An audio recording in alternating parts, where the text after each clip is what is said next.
الحمد للہ وکفا والصلاة والسلام علی عباده الذین اصطفى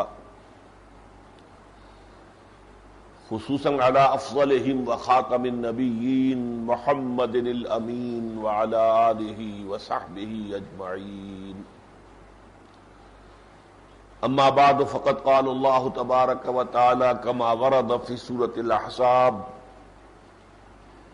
اعوذ باللہ من الشیطان الرجیم، بسم اللہ الرحمن الرحیم. ما كان محمد ابا احد من رجالکم ولکن رسول اللہ وخاتم النبیین وکان اللہ بکل شیء علیما. وقال تبارک وتعالی کما ورد فی سورۃ التوبہ وسورۃ الفتح وسورۃ الصف: هو الذي ارسل رسوله بالهدى ودين الحق ليظهره على الدين كله. صدق الله العظيم. وقال النبي صلى الله عليه وسلم: انه سيكون في امتي 30 كذابون كلهم يزعم انه نبي الله وَأَنَا خَاتَمَ النَّبِيِّينَ لَا نَبِيَّ بَعْدِي.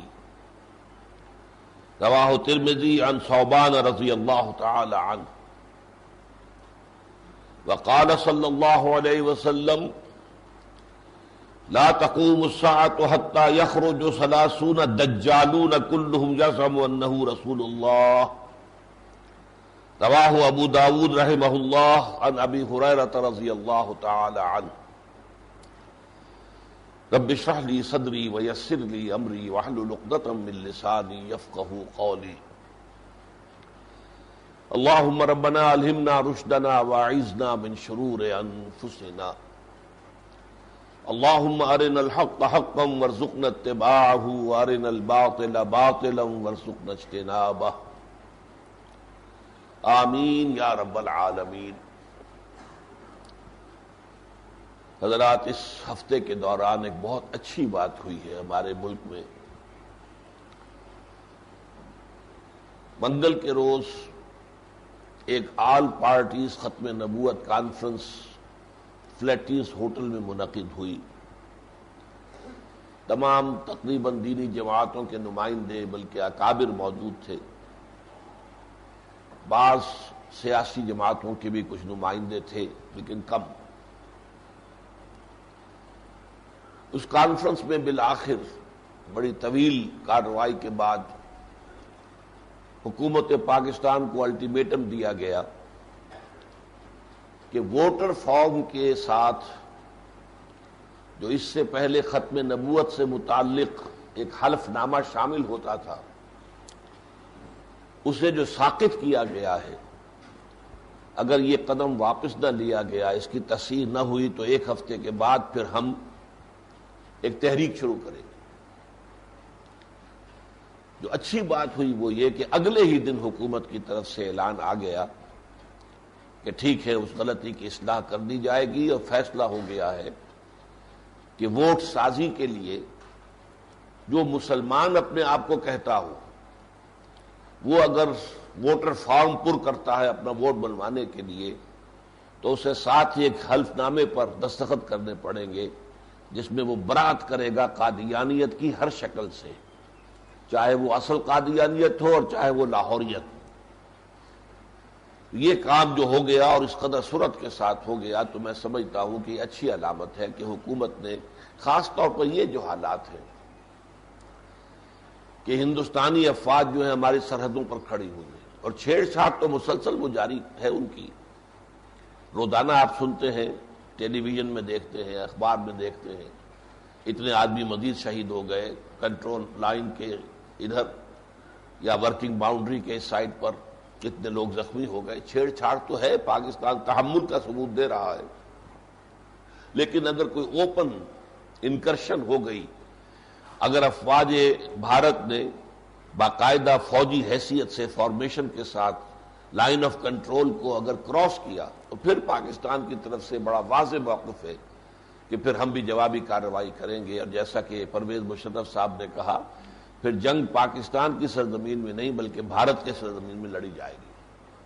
بہرحال ان حالات میں ضرورت ہے کہ اس قوم میں یکجہتی ہو، اتحاد ہو، کوئی سیاسی ہنگامہ کھڑا نہیں ہونا چاہیے، کوئی احتجاجی تحریک جو ہے وہ شروع نہیں ہونی چاہیے۔ اس حوالے سے حکومت نے دانشمندی کا ثبوت دیا ہے۔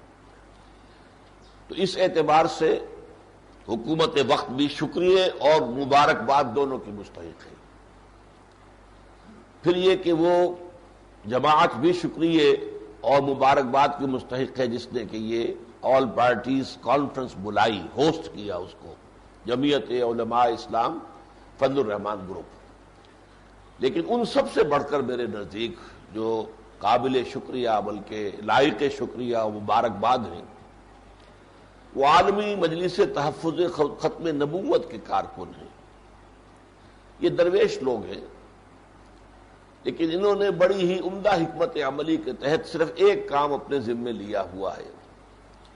باقی وہ سیاسی مسائل میں کہیں میدان میں نہیں آتے، کسی اکھیڑ پچھاڑ میں، کسی اتار چڑھاؤ میں کوئی حصہ نہیں لیتے، نظری طور پر بھی نہیں، اس کے لیے کوئی بیان دینا بھی نہیں۔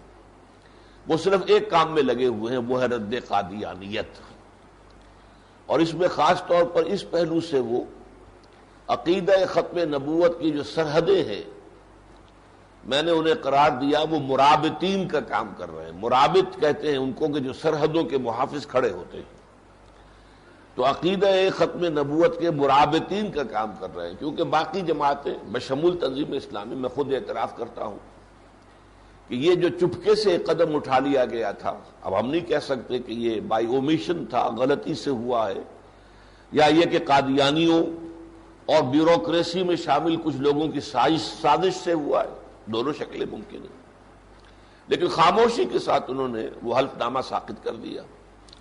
نتیجہ کیا نکلا کہ قادیانیوں نے مسلمان کی حیثیت سے اپنے ووٹروں کا اندراج شروع کرا دیا۔ ہمیں احساس بھی نہیں ہوا اور بھی دوسری جماعتوں کو احساس نہیں ہوا۔ سیاسی جماعتیں اپنے سیاسی سوچ میں مگن ہوتی ہیں، ہم اپنے دعوتی تبلیغی جو بھی ہمارے کام ہیں ان کے اندر لگے ہوئے ہیں۔ یہ ہیں وہ لوگ کہ جو چوکس اور چوکنا ہے کہ سرحد پر کھڑے ہیں، انہوں نے متنبع کیا۔ پہلے انہوں نے ایک اجتماع بلایا تھا، پھر انہوں نے کہا تھا کہ اب اس کے لیے بڑی کانفرنس بلائی جائے، تو اس کے ہم اہل نہیں ہیں۔ ظاہر بات ہے کہ ان کی دعوت پر زیادہ لوگ جمع بھی نہ ہوتے، وہ کوئی معروف لوگ نہیں، وہ تو درویش قسم کے لوگ ہیں جو اس کام میں لگے ہوئے ہیں، انہیں لوگ زیادہ جانتے بھی نہیں۔ تو جمعیت علماء اسلام نے اس کا بیڑا اٹھایا، تو یقیناً پھر اس جماعت کی ایسی حیثیت ہے کہ لوگ جمع ہوئے۔ بہرحال یہ ایک اچھا کام ہے جو اس مرتبہ اس ہفتے کے دوران ہوا ہے۔ ختم نبوت جو ہے مسلمانوں کا اجماعی عقیدہ ہے، اور اس ختم نبوت کے دو مفہوم ہیں اصل میں جس میں میں آج گفتگو کرنا چاہتا ہوں۔ ایک مفہوم وہ ہے کہ جس کی اہمیت ہے قانونی اعتبار سے، اور ایک دوسرا مفہوم ہے جس کی اہمیت ہے فلسفیانہ اعتبار سے، حکمت کے اعتبار سے، یا نبی اکرم صلی اللہ علیہ وسلم کی عظمت کے اعتبار سے۔ وہ پہلو ختم نبوت کا کہ جس کا تعلق قانون سے ہے وہ یہ ہے کہ حضور کے بعد کوئی نبی نہیں۔ جیسے ابھی میں نے حدیث آپ کو سنائی، انا خاتم النبیین لا نبی بعدی، میرے بعد کوئی نبی نہیں۔ تو جو بھی نبوت کا دعویٰ کرے وہ کافر، اور جو اس کی تصدیق کرے اسے مان لے وہ کافر۔ کافر کا مطلب کیا ہے؟ امت سے کٹ گیا۔ یہ ہے قانونی معاملہ۔ اب مسلمان بیوی تھی تو اس سے اس کا نکاح منقطع ہو گیا، ختم ہو گیا، اس لیے کہ وہ کافر ہو گیا، مسلمان نہیں رہا۔ مسلمان خاتون اس کے نکاح میں نہیں رہ سکتی، وہ مسلمان باپ کی جائیداد سے محروم ہو گیا، اور اگر واقعتاً کہیں قانون اسلامی نافذ ہو تو کافر مرتد قرار دیا جا کر قتل کیا جائے گا۔ وہ تو یہ ہے کہ چونکہ یہ قانون نافذ نہیں ہے، آپ کو معلوم ہے مرتدین کے خلاف اولین جہاد جو ہوا تھا حضور صلی اللہ علیہ وسلم کے انتقال کے فوراً بعد، وہ تو مرتدین کے خلاف تھا، جو نئے جھوٹے نبوت کے دعوے دار اٹھ کھڑے ہوئے تھے، جیسے کہ میں نے آپ کو ابھی دو حدیثیں سنائی ہیں کہ حضور نے فرمایا انہ سیکون فی امتی ثلاثون کذابون، کلہم یزعم انہ نبی، میری امت میں 30 ہوں گے جھوٹے کہ جن میں سے ہر شخص جو ہے وہ یہ گمان کرے گا، اسے یہ دعویٰ ہو جائے گا کہ میں نبی ہوں، وَأَنَا خَاتَمُ النَّبِيِّينَ، حالانکہ میں آخری نبی ہوں، لا نبی بعدی، میرے بعد کوئی نبی نہیں۔ اس اعتبار سے جو بھی دعویٰ کرتا ہے وہ دائرہ اسلام سے خارج، اور جو اس کو مان لے وہ بھی خارج۔ اسی وجہ سے پھر جہاد ہوا، قتال ہوا۔ ویسے بھی اسلامی حکومت میں ہمیشہ ہوا ہے، یہ کسی نے دعویٰ کیا وہ قتل کیا گیا۔ ایران میں بہاءاللہ نے دعویٰ کیا، قتل کیا گیا۔ وہ تو یہ ہندوستان میں انگریز کی حکومت تھی، شریعت اسلامی نہیں تھی، اس لیے ہندوستان میں غلام احمد قادیانی نے دعوے کیے، اب جو چاہے دعوے کر لے، انگریز کے قانون کے مطابق وہ جرم نہیں تھا۔ اکبر الہ آبادی نے، مرحوم نے بہت عمدگی سے اشعار میں اس حقیقت کو بیان کیا ہے، گورنمنٹ کی خیر یارو مناؤ۔ اب ظاہر بات ہے اس میں گورنمنٹ کس کی تھی؟ انگریز کی۔ گورنمنٹ کی خیر یارو مناؤ، گلے میں جو آئیں وہ تانے اڑاؤ، جو بھی آ جائے اپنے خوب گاؤ اور جو چاہو اپنے سر الاپو، گلے میں جو آئیں وہ تانے اڑاؤ، کہاں ایسی آزادیاں تھی میسر، ان الحق کہو اور پھانسی نہ پاؤ۔ منصور نے ان الحق کہا، خدا ہونے کا دعویٰ کیا، پھانسی دے دی گئی۔ اسلامی حکومت تھی۔ اسی طرح کوئی اگر نبوت کا دعویٰ کرے مسلمان حکومت میں، پھانسی دیا جائے گا، قتل کیا جائے گا، اس پر ایمان لانے والے قتل کیے جائیں گے۔ لیکن یہاں تو چونکہ انگریز کی حکومت تھی، اور لوگ تو یہ کہتے ہیں کہ یہ انگریز کا خود کاشتہ پودا تھا۔ میرا گمان یہ ہے، میں نے کوئی خاص اس مسئلے کا میں نے کوئی تحقیق نہیں کی، گمان یہ ہے اصل میں کہ خود کاشتہ نہیں، پروردہ ایک شخص کے ذہن میں فطور پیدا ہوا اور اس نے ایسی باتیں کہنی شروع کی جو انگریز کو اچھی لگی، تو اس نے ان کو سپورٹ کیا۔ سیدھی سی بات ہے، کیونکہ حکومتوں کا معاملہ یہی ہوتا ہے۔ جیسے ہمارے یہاں مشہور ہے، اور بہت سے لوگ کہتے ہیں پرویز مشرف جو ہے امریکہ ہی نے پلانٹ کیا ان کو، یہ سارا دکھاوا ہے جو بھی ڈرامہ ہوا تھا۔ میں نہیں مانتا اس کو، میرے نزدیک بات وہی صحیح ہے جو پرویز مشرف نے پہلے دن کہی تھی کہ کاؤنٹر کو ہے، مجھے ہٹانے کی کوشش کی گئی، یہ ہٹا دیا گیا، بلکہ یہ کہ مجھے مارنے کی کوشش کی گئی تو جوابی کارروائی فوج نے کی ہے۔ البتہ جب امریکہ کو معلوم ہوا کہ یہ تو ہمارے کام کا آدمی ہے تو ٹھیک ہے، پھر سپورٹ کرو، یہ ہماری تہذیب کا دل دادا ہے، یہ کتے گود میں لے کر جو ہے وہ فوٹو کھنچوا رہا ہے، اور یہ اتا ترک کو جو ہے، جو مسلمان ممالک میں جو سب سے گہرا، سب سے پکا جو اتحادی امریکہ کا، وہ تو ترکی ہے، وہ تو سعودی عرب سے بھی آگے بڑھ کر ہے۔ جس ملک کے اندر سیکولرزم جو ہے وہ دستور کے اندر درج ہے کہ یہاں پر سیکولرزم جو ہے یہ لازم رہے گا، اور کوئی پارلیمنٹ اس کو ختم نہیں کر سکتی، جیسے ہی کوئی پارلیمنٹ اسے ختم کرے گی فوج فوراً آ جائے گی، یہ دستور میں لکھا ہوا۔ اس حوالے سے تو کوئی ملک دنیا میں ایسا ہی نہیں، تو اس کو اس نے کہا تھا یہ میرا آئیڈیل ہے، تو انہوں نے سمجھا ہمارے کام کے لیے، ہمارے مقصد براری کے لیے جب ہے تو ٹھیک ہے، سپورٹ کرو، فائدہ اٹھانا ہے۔ ان بڑی طاقتوں کا معاملہ تو یہی ہے، جیسے کہ گھڑ دوڑ ہوتی ہے تو ہر شخص جو ہے دیکھتا ہے کون سا تکڑا گھوڑا ہے، اس کے اوپر داؤ لگاتے ہیں، تو جو بھی گھوڑے ان کو نظر آ جائیں کہ جو ہمارے کام کے ہیں ان کے اوپر وہ داؤ لگاتے ہیں۔ اسی طریقے سے خاص طور پر جب غلام احمد قادیانی نے یہ کہا کہ اب قتال فی سبیل اللہ حرام ہو گیا، یہ چیز وہ تھی جو بہت پسند آئی یورپ کو، ورنہ تو شاید آپ کو معلوم ہو گلیڈسٹون ایک وزیر اعظم رہا ہے برطانیہ کا بہت بڑا، اس نے باقاعدہ قرآن مجید جو ہے برٹش پارلیمنٹ میں اس کو لہرا کر کہا تھا جب تک یہ کتاب دنیا میں موجود ہے جنگ ختم نہیں ہو سکتی، اس لیے کہ یہ کتاب تو قتال کا حکم دیتی ہے۔ تو بات تو صحیح ہے، قرآن مجید میں قاتلوا فی سبیل اللہ الذین یقاتلونکم کھل کر بات کی گئی ہے، کوئی چوئنگ آف دی ورڈز نہیں ہے، بلکہ جو بات ہے صاف کی گئی ہے۔ وقاتلوہم حتی لا تکون فتنۃ ویکون الدین کلہ للہ، جنگ جاری رکھو یہاں تک کہ فتنہ بالکل فروغ ہو جائے اور دین سارا کا سارا اللہ کے لیے ہو جائے۔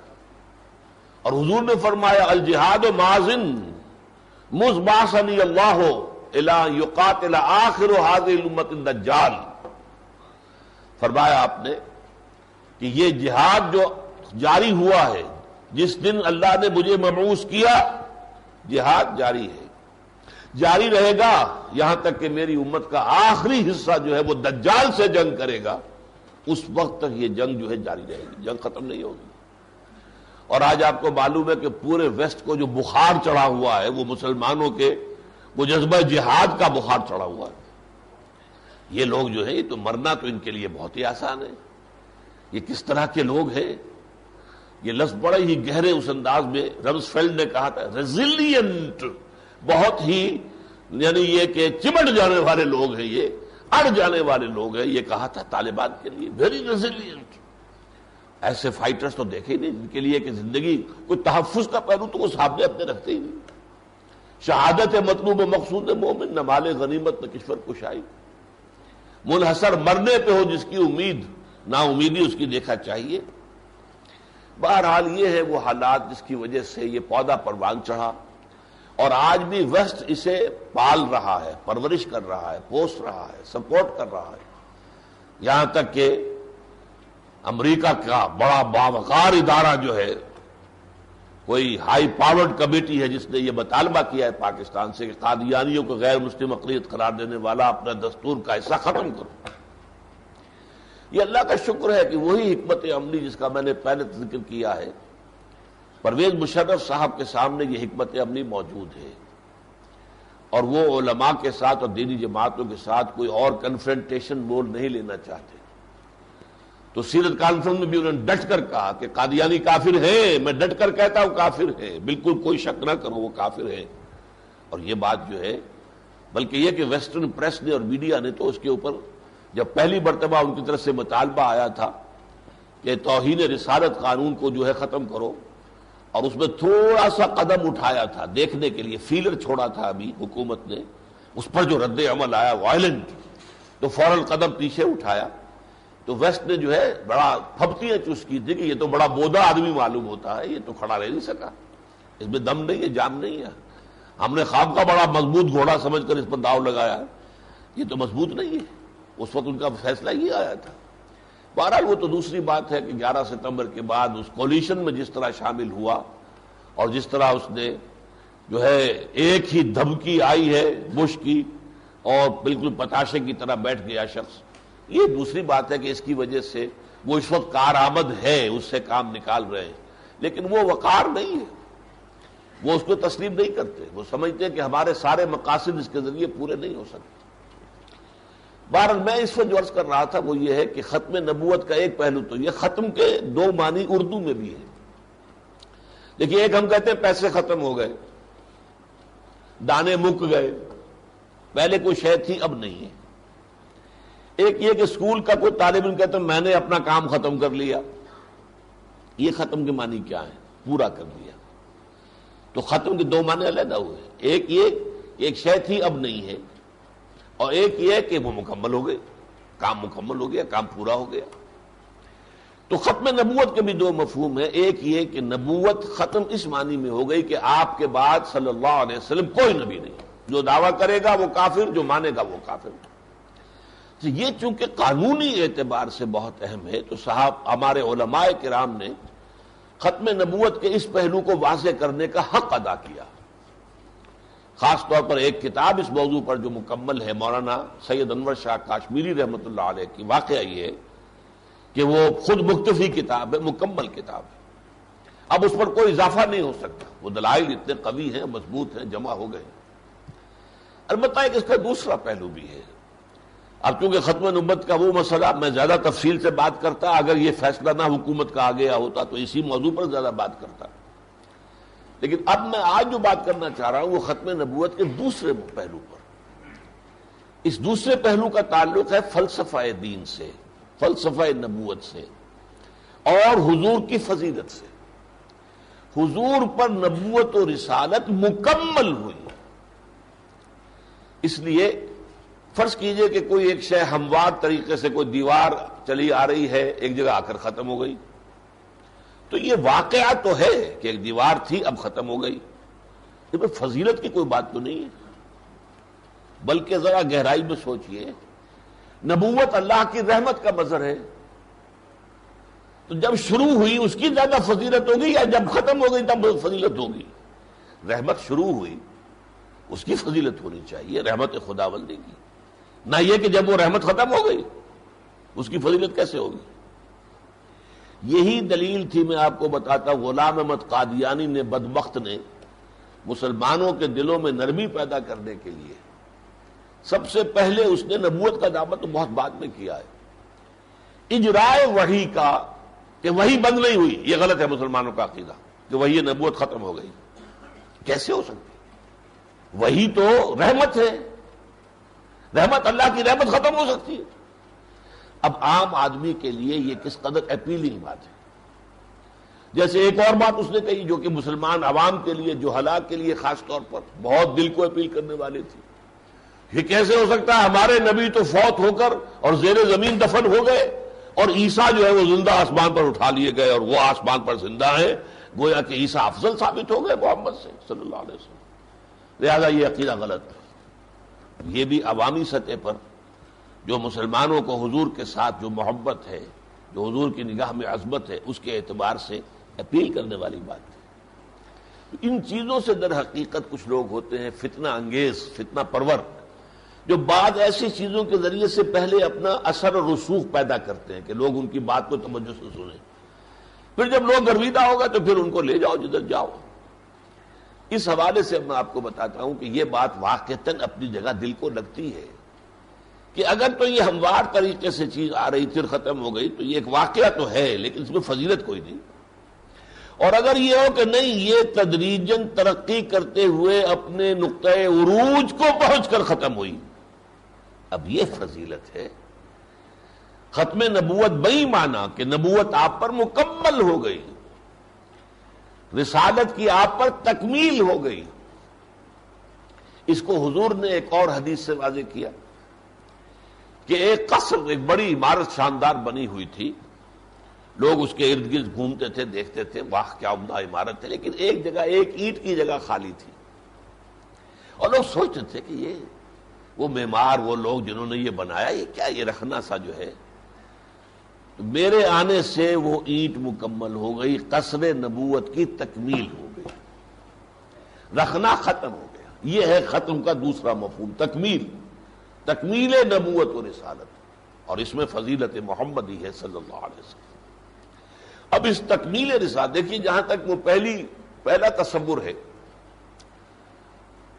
انا خاتم النبیین لا نبی بعدی، اس کے حوالے سے ہمیشہ آپ نے علماء سے ایک ہی آیت سنی ہوگی، سورہ احزاب کی، ما کان محمد ابا احد من رجالکم ولکن رسول اللہ وخاتم النبیین، محمد صلی اللہ علیہ وسلم تم میں سے کسی مرد کے باپ نہیں ہے۔ اللہ نے شروع میں کچھ بیٹے بھی دیے تو اٹھا لیے، اب اس کے بعد کوئی مرد نہیں آپ کی اولاد میں، کوئی بیٹا نہیں تھا، لیکن وہ تو خاتم النبیین ہے، نبوت کا اختتام کرنے والے اور اللہ کے رسول ہیں۔ لہذا جو غلط رواج چلا آ رہا تھا کہ کسی شخص کا منہ بولا بیٹا جو ہے اس کی بیوی، وہ مطلقاً حرام ہو گئی ہمیشہ کے لیے اس شخص کے اوپر، چاہے وہ بیوہ ہو گئی ہو یا طلاق دے دی جائے۔ قرآن نے اس کی اصلاح کر دی تھی کہ نہیں، سلبی بیٹے کا معاملہ تو یہ ہے، آپ کا سلبی بیٹا ہو تو اس کی بیوی آپ کے لیے ہمیشہ کے لیے محرمات ابدیہ میں سے ہے، کبھی آپ کا نکاح اس سے نہیں ہو سکتا، چاہے بیٹا آپ کا فوت ہو گیا اور وہ بیوہ ہو گئی، اور چاہے بیٹے نے اس کو طلاق دے دی اور وہ مطلقہ ہے، کسی اور سے شادی ہو سکتی ہے، آپ سے نہیں ہو سکتی، لیکن یہ معاملہ منہ بولے بیٹے کا نہیں ہے۔ اب یہ اتنا حساس مسئلہ تھا کہ اگر حضور اس کے خلاف عمل کر کے خود نہ دکھاتے تو یہ رواج کبھی ختم نہ ہوتا، اور حضور آخری نبی اور رسول تھے، اگر آپ نہ کرتے تو کون کرتا؟ یہی وجہ حضرت زینب سے رضی اللہ تعالی عنہ، جو حضرت زید ابن حارثہ کے نکاح میں تھی، انہوں نے جب طلاق دے دی تو اللہ تعالیٰ نے حضرت زینب کا نکاح آسمان پر حضور سے کر دیا۔ اللہ نے پہلے نکاح کیا، زمین پر بعد میں ہوا، اس لیے حضرت زینب جو ہے وہ جو ازواج مطہرات تھی نا، آپس میں آخر تھی تو سوکنے نا، چاہے ان کا وہ معاملہ نہ ہو آپس میں لیکن تھی تو سوکنے، تو وہ کبھی فخر کیا کرتے تھے کہ تم سب کے نکاح زمین پر ہوئے، میرا نکاح آسمان پر ہوا۔ یہ حضرت زینب جو ہے دوسری ازواج مطہرات سے یہ کہا کرتی تھی. تو یہ آیت ہے کہ جس کو عام طور پر کوٹ کیا جاتا ہے.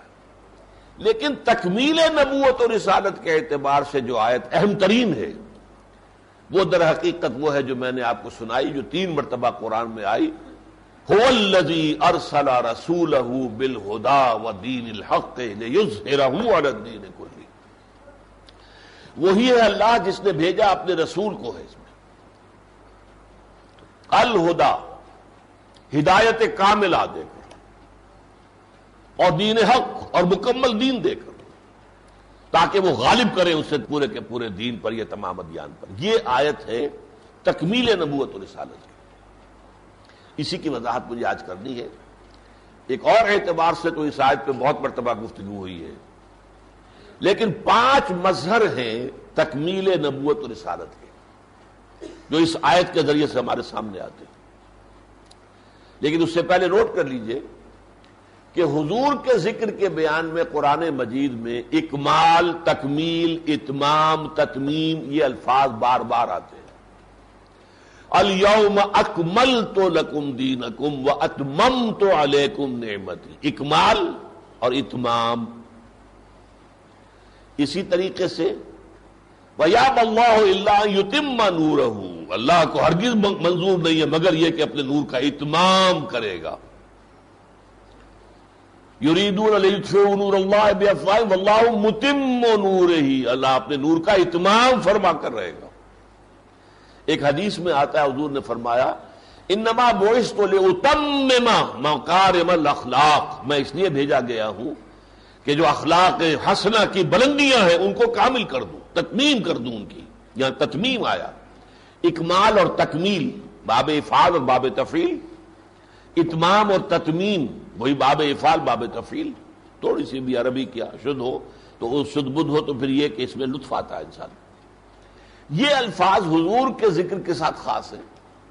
اس نوع کا کوئی لفظ کسی دوسرے کے لیے نہیں آیا. اس حوالے سے اب نوٹ کیجئے 2 مظہر تو ہیں نبوت کی تکمیل کے. وہ کیا ہے؟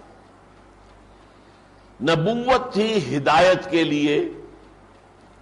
ہدایت اللہ نے ایک دم ساری نہیں دے دی، ورنہ حضرت آدم کو پورا قرآن دے کر بھیجتے، یہی قرآن رہتا ہمیشہ.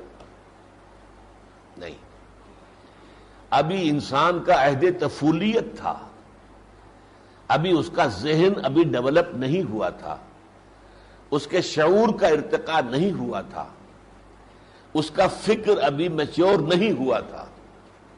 لہذا تدریجن جیسے ایک بچہ ہے، پرائمری کا بچہ ہے، آپ پی ایچ ڈی اس کے لیے استاد رکھ دیجئے، لیکن وہ اس کو پی ایچ ڈی کی تعریف تو نہیں دے سکتا. اس بچے کا اپنا ایک لیول ہے، اس کے لیمیٹیشنز ہیں، اس کے مطابق اس کو تعلیم دی جائے گی. پھر وہ مڈل کلاس میں پہنچا ہے تو وہ تعلیم دی جائے گی. ہائی کلاسز میں آ گیا، کالج میں آیا ہے، اب وہ ایم اے کی کلاسز میں ہے، اب معلوم ہوا کہ اب اس کو فلسفہ پڑھائیے. تو یہ در حقیقت نوع انسانی کا ذہنی اور فکری ارتقاء، اس کے شعور کا ارتقاء ہوا تدریجاً. اس کے ساتھ ساتھ ہدایت میں بھی ارتقاء ہوتا چلا گیا. ہدن اسی لیے نکرہ میں آیا، فَإِمَّا يَأْتِيَنَّكُم مِّنِّي هُدًى فَمَن تَبِعَ هُدَايَ فَلَا خَوْفٌ عَلَيْهِمْ وَلَا هُمْ يَحْزَنُونَ. حضرت آدم سے کہہ دیا گیا تھا جب بھی تمہارے پاس اور تمہاری نسل کے پاس ہماری جانب سے کوئی ہدایت آئے تو جو اس کی پیروی کرے گا اس کے لیے نہ خوف ہوگا نہ حزن ہوگا.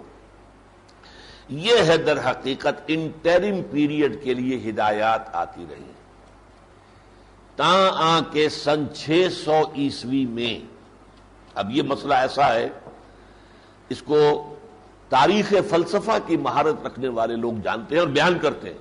ایم شریف نے اس کو لکھا ہے اور بھی بعض لوگوں نے بیان کیا ہے کہ انسانی ذہن کا جو فلسفیانہ ارتقاء تھا وہ سن 600 عیسوی میں مکمل ہو گیا. بلکہ زیادہ صحیح سن لیجئے، 600 قبل مسیح 600 بی سی سے شروع ہوا اور 600 اے ڈی یہ 1200 برس ہو گئے. حضرت مسیح سے 600 سال پہلے، حضرت مسیح سے 600 سال بعد میں 1200 برس ہو گئے. جو بھی انسان کا جو فلسفیانہ ارتقاء ہوا ہے وہ سارا ان 1200 سالوں میں ہوا ہے. سارے فلسفی اسی دور میں پیدا ہوئے، سارے مذاہب اسی میں پیدا ہوئے. افلاطون ہو، سوکریٹیز ہو، کنفیوشس ہو، تاؤ ہو، بدھ ہو، جو بھی ہو، یہ سب کے سب کب آئے؟ اس عرصے میں آئے۔ گویا کہ فکر انسانی جو ہے اپنی میچورٹی کو پہنچ گیا تھا 600 عیسوی میں، اس وقت 610 میں قرآن کا نزول شروع ہوا۔ اقرا بسم ربک الذی خلق خلق الانسان من علق اقرا وربک الاکرم الذی علم بالقلم علم الانسان ما لم یعلم۔ یہ الہدا مکمل ہو گیا، اب یہ الہدا ہے، the guidance, the total guidance. الف لام یہاں حسن کے لیے ہے، کل ہدایت اس میں آ گئی۔ اب اس کا ایک خاص تعلق ہے، نوٹ کیجئے ایک مسئلے سے۔ قرآن مجید بھی اللہ کی کتاب اور تورات اللہ کی کتاب۔ قرآن میں لکھا ہوا انا انزلنا التوراۃ فیہا ھدی و نور، 7واں رکوع سورہ مائدہ کا۔ اسی طرح انجیل فیہ ھدی و نور، ہدایت بھی تھی، نور بھی تھا، لیکن وہ محفوظ نہیں رہیں کتابیں، تحریف ہو گئی۔ کیوں؟ اگر اللہ نے اس کی پروٹیکشن کا ذمہ لیا ہوتا تو کیا تحریف ہو سکتی تھی؟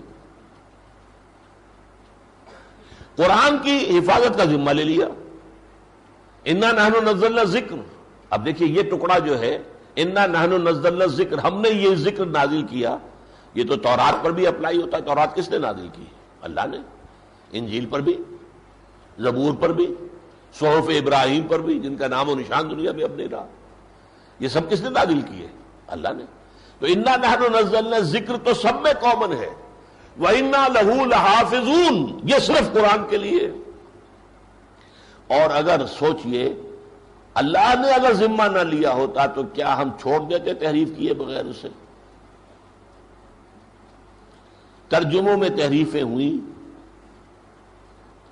تفسیروں میں تحریفیں ہوئیں، خود بدلتے نہیں قرآن کو بدل دیتے ہیں، ہوئے کس درجہ فقیہان حرم بے توفیق۔ ہوا کہ نہیں ہوا؟ یہ اللہ کی طرف سے ضمانت ہے کہ قرآن کے متن میں کوئی تبدیلی نہیں ہوگی۔ لیکن کیوں؟ دیکھیے میں یہ کہا کرتا ہوں کہ ان کتابوں کو شکوہ کرنے کا حق حاصل ہے پروردگار، ہم بھی تیری کتابیں اور یہ قرآن بھی تیری کتاب۔ ان کی حفاظت، قرآن کی حفاظت کا ذمہ لیا، ہمارا نہیں لیا؟ یہ ہم سے سوتیلی بیٹیوں والا سلوک کیوں ہوا؟ وجہ کیا ہے؟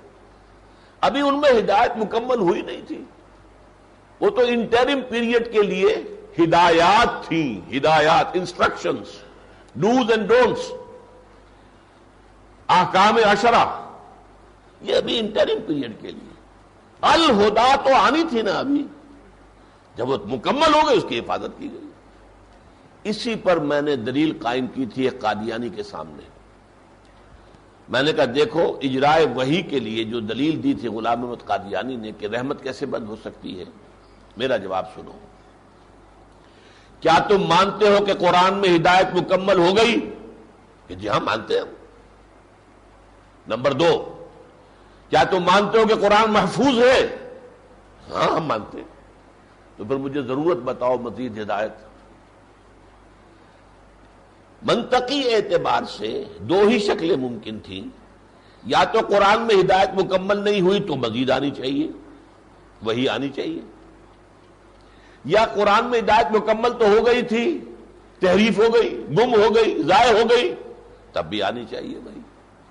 اگر ان دونوں کی نفی ہے، قرآن میں ہدایت مکمل تم مانتے ہو، ڈنکے کی چوٹ مانتے ہو، نمبر 2 قرآن محفوظ مانتے ہو، تو پھر وحی کا جاری رہنا یہ کھڑکی کاہے کے لیے؟ اللہ کوئی کار عبث تو نہیں کرتا، بے مقصد تو کام کوئی نہیں کرتا۔ اللہ کا کوئی کام حکمت اور مقصد سے خالی نہیں ہے۔ یہ کھڑکی بند ہوئی ہے اس ہدایت کی تکمیل کے بعد۔ اسی لیے کہا گیا یہ جو اصل میں ہدایت جو ہے وہ نعمت ہے، یہ آپ کو معلوم ہے، کئی مرتبہ میں نے بیان کیا۔ اصل ہدایت ہے، اصل نعمت ہے ہی ایک، اور وہ ہے ہدایت۔ جنہیں ہم نعمت سمجھتے ہیں وہ نعمتیں نہیں ہیں جب تک کہ نعمت ہدایت ساتھ نہ ہو۔ کیا دولت نعمت ہے؟ اگر دولت ہے اور ہدایت نہیں ہے تو بدماشیاں کرو گے، عیاشیاں کرو گے، گلچھرے اڑاؤ گے. یہ دولت رحمت نہیں ہوئی، زحمت ہو گئی. اس سے تو مفلسی اچھی رہتی تمہارے لیے. اور آیا ہے بعض احادیث میں بعض لوگوں کے لیے مفلسی ہی بہتر ہوتی ہے. اسی طریقے سے اولاد رحمت ہے، نعمت ہے، ہاں اگر ہدایت بھی ہے. ورنہ وہی اولاد سوہان روح بنے گی بڑھاپے میں. بڑھاپے میں کھڑے ہو کر گالیاں بھی دیتے ہیں ماں باپ کو اولاد، دیتے ہیں کہ نہیں، سرکش ہو کر. اور پھر یہ کہ وہ تمہارے مرنے کے بعد تمہارے گناہوں کے اندر جو ہے اضافہ کرتی رہے گی وہ اولاد. تو نہ اولاد نعمت ہے نہ دولت. صحت نعمت ہے بشرطِ ہدایت ہو. صحت ہے، طاقت ہے، ہدایت نہیں ہے تو کیا ہوگا؟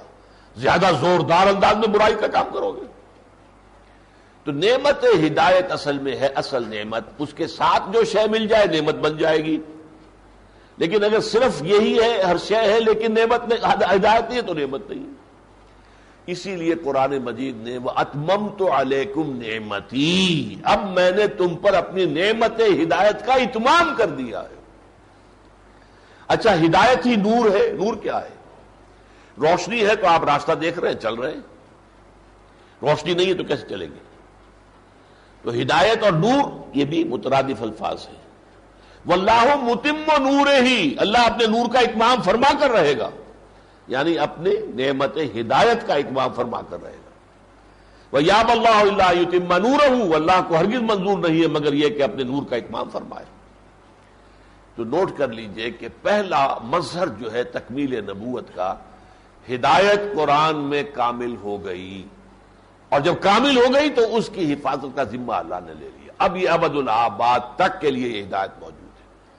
جو بھی طالب ہدایت ہو، وہ شمال میں ہو، جنوب میں ہو، مشرق میں ہو، مغرب میں ہو، کالا ہو، گورا ہو، پیلا ہو، کوئی ہو، سانولا ہو، براؤن ہو، کوئی ہو، طالب ہدایت ہوگا تو کتاب موجود ہے، ہدایت حاصل کرے.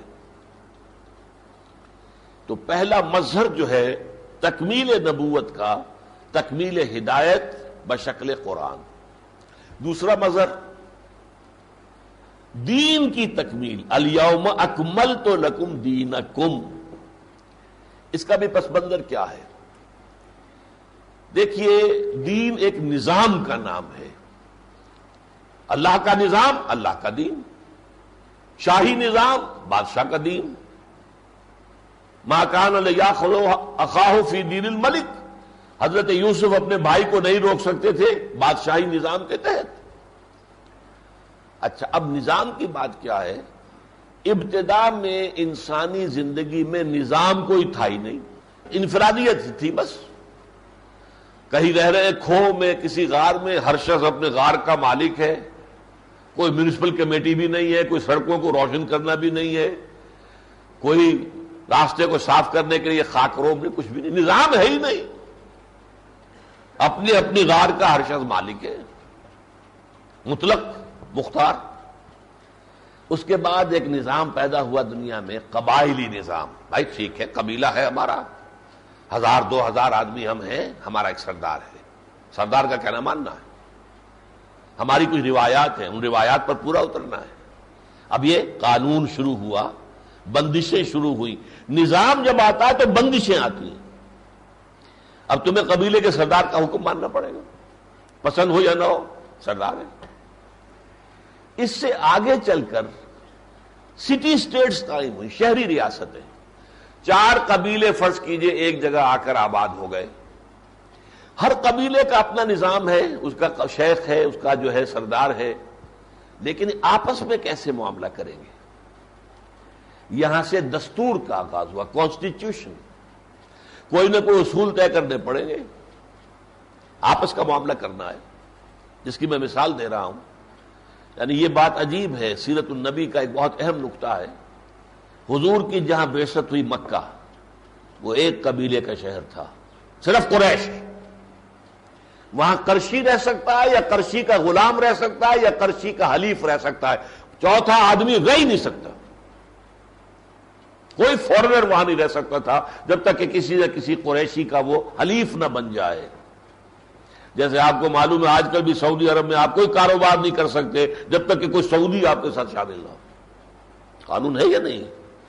جس کی وجہ سے بڑی سخت جو ایکسپلائٹیشن وہاں ہوتی ہے. محنت کرتے ہیں باہر کے آئے ہوئے لوگ اور عیش کرتے ہیں وہ, اور پھر جب چاہیں کہتے جاؤ, اور کوئی داد رسی نہیں, ظلم بہرحال. لیکن مدینہ منورہ جو ہے وہ تمدن کی اگلی سطح پر تھا. 5 قبیلے رہتے تھے وہاں. 2 تھے جو سنز آف دی سوائل جن کو کہا جائے گا, اوس اور خزرج, اور 3 تھے یہودی قبیلے. 5 قبیلے ایک شہر میں آباد. تو ان کے آپس میں اتحاد بھی تھے, حلیفی بھی تھی, فلاں قبیلہ فلاں کا حلیف, فلاں کا اس کے ساتھ تعلق. اور پھر ایک عجیب بات آپ کو بتاتا ہوں, اوس اور خزرج میں چونکہ اوس کا قبیلہ چھوٹا تھا, خزرج کا بڑا تھا, یہ طے تھا کہ اگر کوئی اوسی خزرجی کو مار دے گا تو 3 گنا تاوان دینا پڑے گا, اور خزرجی اگر اوسی کو مارے گا تو وہ 1/3 دینا پڑے گا. اب اوسی نوجوان کا خون کھولتا ہوگا, کیا میری جان جو ہے اس خزرجی نوجوان کی جان سے 1/3 ہے؟ میں اسے ماروں تو 300 اونٹ دینے پڑیں گے اس کے تاوان کے اندر, وہ مجھے مار دے تو صرف 100 اونٹ دے گا, تو میری قیمت تو کم ہو گئی نا, خون کھولتا ہوگا. لیکن نہیں, طے ہے, طے ہو چکا ہے, کانسٹیٹیوشن ہے. If you want to stay here, live here in Medina, in Yathrib, you have to abide by this. تو یہ ہے کہ جب سٹی اسٹیٹس وجود میں آئیں تو کانسٹیٹیوشن کا ایک حیولہ تیار ہوا. اس کے بعد دنیا میں بڑی بڑی امپائرز آ گئی. اب امپائرز کا مطلب کیا تھا؟ بادشاہ ہے, قیصر روم ہے, لاکھوں کی فوجیں ہیں.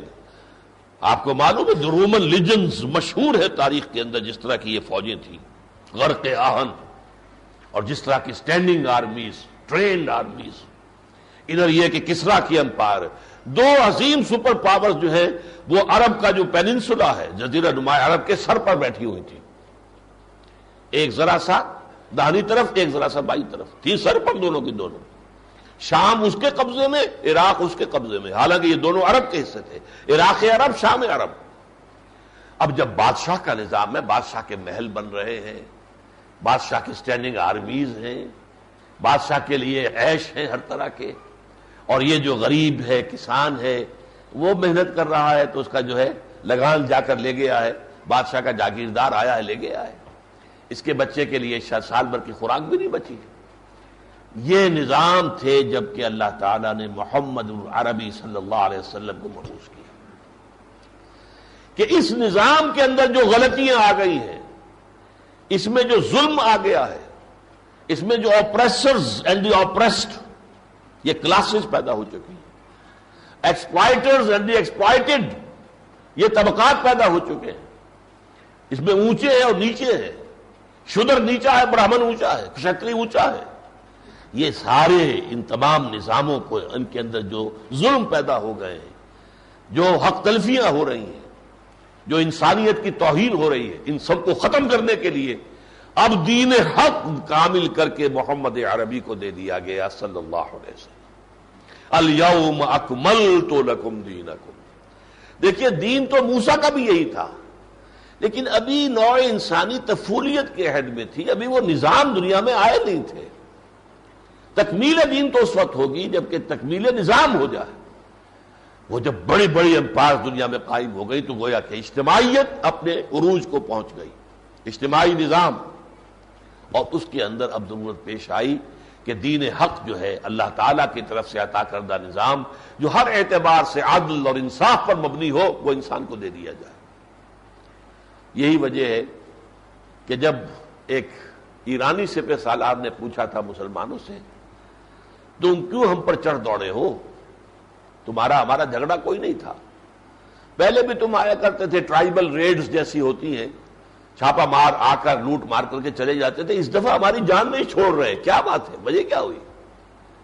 تو جواب کیا دیا گیا تھا, انا قد ارسلنا. دیکھو پہلے ہم خود آتے تھے, اب ہمیں بھیجا گیا ہے, we are on a mission. اللہ نے بھیجا محمد کو, محمد نے بھیجا ہمیں صلی اللہ علیہ وسلم. اور کس لیے بھیجا ہے؟ لنخرج الناس, تاکہ لوگوں کو نکالے, من ظلمات الجہالت الی نور الایمان, جہالت کی تاریکیوں سے نکالیں اور ایمان کی روشنی میں لے آئیں. وَمِن جَوْرِ الْمُلُوكِ اور بادشاہوں کے ظلم و ستم کے پنجے سے چھڑائیں. اِلَىٰ عَدْلِ الْإِسْلام اسلام کے عادلانہ نظام سے روشناس کریں. یہ ہمارا مشن ہے. وہ ہمارا دین اللہ نے ہم پر مکمل کر دیا محمد عربی صلی اللہ علیہ وسلم. یہ 2 مظہر ہیں نبوت کی تکمیل کے. 3 مظہر جو ہے وہ ہے رسالت کی تکمیل کے. وہ انشاءاللہ تعالی اگلی مرتبہ میں عرض کروں گا. اگلے جمعے کا یہ موضوع ابھی سے سمجھ لیجئے، تکمیل رسالت کے مظاہر. اب چند منٹ میں 1-2 باتیں آپ سے کرنی ہے. تازہ خبر جو آئی ہے کہ جو اچھی نہیں لگی ہمیں، اس لیے کہ وہ ایک سلسلے کی کڑی کے طور پر آئی ہے. عام حالات میں مولانا تقی عثمانی صاحب کو اگر شریعت اپیلیٹ بینچ سے ہٹایا جاتا تو ہم اسے سمجھتے ہیں انتظامی معاملہ ہے تو خاص بات ہوگی. یہ نہیں ہے. ایڈوکیٹ جنرل آف پاکستان کا بیان آج سے کوئی 2 ہفتے پہلے آ چکا تھا، اور آپ نے شاید اخبار میں دیکھا، میں نے اس کے خلاف ایک اشتہار بھی اخبار میں دیا تھا. میں اشتہارات کیوں دیتا ہوں یہ بھی سمجھ لیجئے. بیانات تو اگر میں دوں تو اول تو ہمارے اخبارات کا اپنا ایک پیمانہ ہے کہ کس کا بیان شائع کرنا چاہیے اور کس کا بیان نہیں شائع کرنا چاہیے. جو کچھ سیاسی اہمیت کے لوگ ہوتے ہیں ان کے بیانات چھپتے ہیں، یا نیوسنس ویلیو ہو، معلوم ہو کہ وہ مار داڑ کر سکتے ہیں، ہمارے دفتروں میں آ کے دنگا فساد توڑ پھوڑ کر دیں گے، کوئی ایک خوف ہو تو ان کے بیانات چھپیں گے. لیکن یہ کہ ظاہر بات ہے میری نہ وہ حیثیت سیاسی ہے، نہ وہ مذہبی کوئی بہت بڑے فرقے کا میں رہنما ہوں کہ میں اپنے فرقے کے لوگوں کو فوراً سڑکوں پر لے آؤں گا. نہیں. اس اعتبار سے پھر دوسری مصیبت یہ ہوتی ہے بیان میں سے وہ اپنی مرضی سے قط و برید کرتے ہیں. اصل بات کاٹ دی، بیچ میں وہ بات محمل رہ گئی، سمجھ میں نہیں آ رہا. اب تردیدیں کرتے پھر یہ آپ کی یہ بات میں نے یہ نہیں کہی تھی بھائی، میں نے یہ کہی تھی. لیکن وہ کہ ولیکن قلم در کف دشمن است، وہ تو قلم تو جو ہے وہ ان کے ہاتھ میں، جو چاہیں گے کاٹ دیں گے، جہاں سے چاہیں گے شائع کر دیں گے. اس لیے ہم یہ پیسے خرچ کرتے ہیں تاکہ پبلک کے سامنے ہماری بات صحیح آ جائے. تو میں نے اشتہار دیا تھا کہ دینی جماعتوں کو ایڈوکیٹ جنرل کے اس بیان کا نوٹس لینا چاہیے. انہوں نے یہ کہا تھا کہ ہم اول تو کوشش یہ کریں گے سود کے ضمن میں کہ ریویو پٹیشن جو ہے اس پر اب غور ہونا چاہیے، دوبارہ جو ہے سپریم کورٹ اپنے فیصلے پر نظر ثانی کرے. یہ گویا کہ جو تاخیری حربے ہیں، امپلیمنٹیشن کی نوبت جو ہے جب آنے لگتی ہے کہ اب 30 جون آ رہا ہے، لہذا اب تو گویا کہ 1 مہینے کی مہلت رہ گئی، ہمیں نافذ کرنا تو کوئی نہ کوئی شوشہ چھوڑ کر. اور دوسرے یہ کہ ہم کچھ ایسے علماء کی خدمات بھی حاصل کریں گے جو بینک کے سود کو ربا نہیں سمجھتے. ظاہر باتیں ہو سکتی کسی کی رائے، علماء میں سے تو نہیں ہو سکتا، دانشوروں میں ہو سکتا ہے. دانشور ہمارے ایسے ہیں، ظاہر بات ہے کہ عربی تو پڑھی ہے، دلیل لا سکتے ہیں، لیکن وہ باقاعدہ دینی مدارس سے تعلیم یافتہ اور فیض یافتہ نہیں ہے.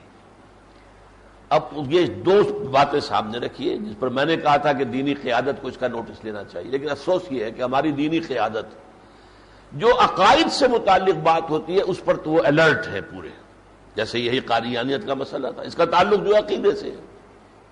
لیکن یہ کہ عمل کا معاملہ جو ہے دین کا تعمیلی پہلو، عمل والا پہلو، اس کے بارے میں وہ لوگ اتنے ایکٹیو نہیں ہیں. میرے اس اشتہار کے باوجود ادھر کوئی پیش رفت نہیں ہوئی. نتیجہ کیا نکلا ہے؟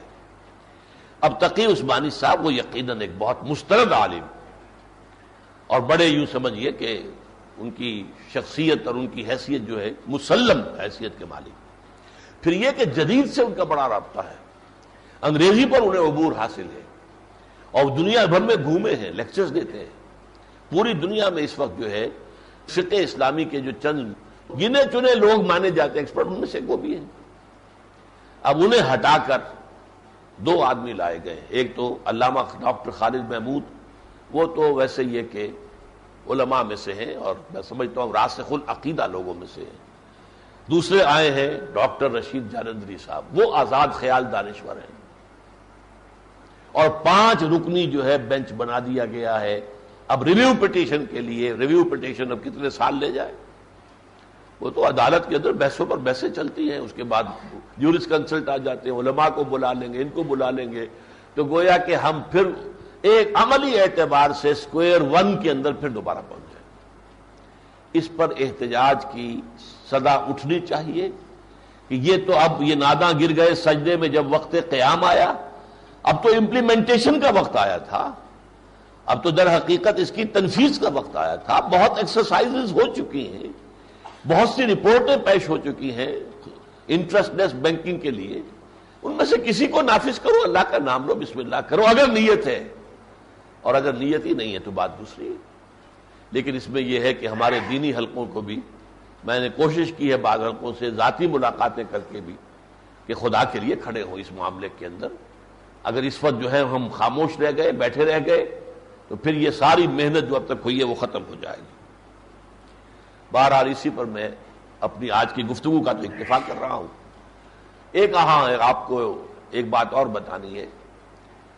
یہ جب ملک غلام مرتضیٰ قتل کیے گئے تھے تو اس کے بعد عام جو ہے زبان خلق کو نقارہ خدا سمجھو اس انداز میں عام خیال کیا گیا تھا کہ اب باری جو ہے ڈاکٹر اسرار کی ہے. بعض لوگوں کے فون بھی آئے، خبریں بھی اڑ گئی کہ قاتلانہ حملہ ہوا. امریکہ سے فون آیا کہ معلوم ہوا ہمیں تو یہاں معلوم ہوا کہ قاتلانہ حملہ ہوا ہے. ابھی تک تو کوئی نہیں ہوا ہے. لیکن میں نے اس وقت کہا تھا کہ میرے ساتھی کہہ رہے ہیں یا اور لوگ جو ہیں خیر خواہ کہ کچھ سیکیورٹی کا انتظام کرو، تو میں اس کا قائل نہیں ہوں. میں سمجھتا ہوں کہ اللہ کی حفاظت سب سے بڑی حفاظت ہے. یرسل علیکم حفظہ، اللہ تعالیٰ خود ہی باڈی گارڈ ہمارے ساتھ بھیجتا ہے. تو چونکہ میں نے یہ بات علی رؤوس الاشہاد کہی تھی، اسی لیے اب میں اس کے اندر عملی طور پر جو کچھ تبدیلی مجھے کرنی پڑی ہے، میرے ساتھیوں نے تنظیم میں بھی، انجمن خدام القرآن کے لوگوں نے خاص طور پر، اور ہمارے دوسرے جو احباب ہیں انہوں نے بھی زور دیا ہے کہ یہ آپ غلط کر رہے ہیں. اپنا سا کوئی نہ کوئی اہتمام کرنا چاہیے حفاظت کا. جیسے حضور نے بدو سے کہا تھا کہ اونٹ کا گھٹنا باندھو پھر توکل کرو، کھلا چھوڑ دینا توکل نہیں ہے. اور حفاظت کا انتظام حضور کے زمانے میں بھی ہوتا تھا. ویسے تو رازق بھی اللہ ہے، لیکن اس کے لیے محنت آپ کو کرنی پڑتی ہے. لہذا آپ اس معاملے کے اندر زیادہ اصرار نہ کریں. تو مجھے آپ سے یہ کہنا ہے کہ میں اپنے ان ساتھیوں کے سامنے اپنا جو ہے سر تسلیم خم کرنے پر مجبور ہو گیا ہوں. کچھ معمولی سا انتظام سیکیورٹی کا ہم نے کیا ہے. وہاں پر بھی قرآن اکیڈمی میں بھی اور میری آمد و رفت کے دوران بھی کچھ ساتھی ساتھ ہوتے ہیں. میں نے یہ ساری وضاحت اس لیے کی ہے مبادا کوئی دیکھے کہ ان کے ساتھ بھی کوئی گارڈ جا رہا، پھر کہے دیکھیں کہا کچھ اور تھا اور یہ کر کچھ اور رہے ہیں. لم تقولون ما لا تفعلون. تو میں نے اسی لیے وہ وضاحت بھی چاہا کہ وہ علی رؤوس الاشہاد بھی سامنے آ جائے. اور چونکہ میرا یہ کیسٹ جو ہے اور میرا یہ تقریر کا جو معاملہ ہے یہ دور دور تک جاتا ہے انٹرنیٹ وغیرہ کے ذریعے سے، تو ہر جگہ معلوم ہو جائے کہ وہ بات جو تھی، اگرچہ میں ذاتی طور پر اس پر قائل ہوں، اس پر قائم ہوں، لیکن ظاہر بات ہے کہ تنظیمی سطح پر آ کر اپنے ساتھیوں کی باتیں ماننی پڑتی ہیں. بارک اللہ لی ولکم فی القرآن العظیم ونفعنی وإیاکم بالآیات والذکر الحکیم.